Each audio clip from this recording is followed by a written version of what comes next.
حضرت یعلا بن شداد رضی اللہ تعالیٰ عنہ سے روایت ہے کہ میرے والد حضرت شداد رضی اللہ عنہم نے یہ واقعہ بیان فرمایا، اور حضرت عبادہ بن صامت رضی اللہ تعالیٰ عنہم جو کہ اس وقت موجود تھے اس واقعے کی تصدیق فرماتے ہیں کہ ایک مرتبہ ہم لوگ نبی کریم صلی اللہ علیہ وسلم کی خدمت میں حاضر تھے۔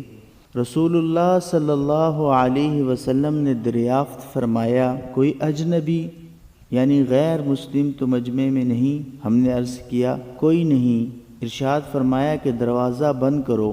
اس کے بعد ارشاد فرمایا کہ ہاتھ اٹھاؤ اور کہو لا الہ الا اللہ۔ ہم نے تھوڑی دیر ہاتھ اٹھائے رکھے اور کلمہ طیبہ پڑھا، پھر آپ صلی اللہ علیہ وسلم نے اپنا ہاتھ نیچے کر لیا۔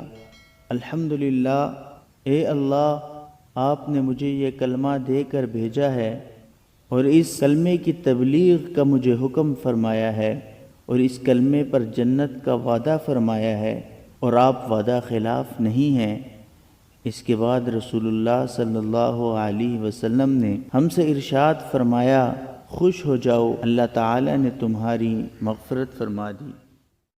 حضرت انس رضی اللہ تعالیٰ عنہ سے روایت ہے کہ رسول اللہ صلی اللہ علیہ وسلم نے ارشاد فرمایا، ہر وہ شخص جہنم سے نکلے گا جس نے لا الہ الا اللہ کہا ہوگا، اور اس کے دل میں ایک جو کے وزن کے برابر بھی بلائی ہوگی یعنی ایمان ہوگا۔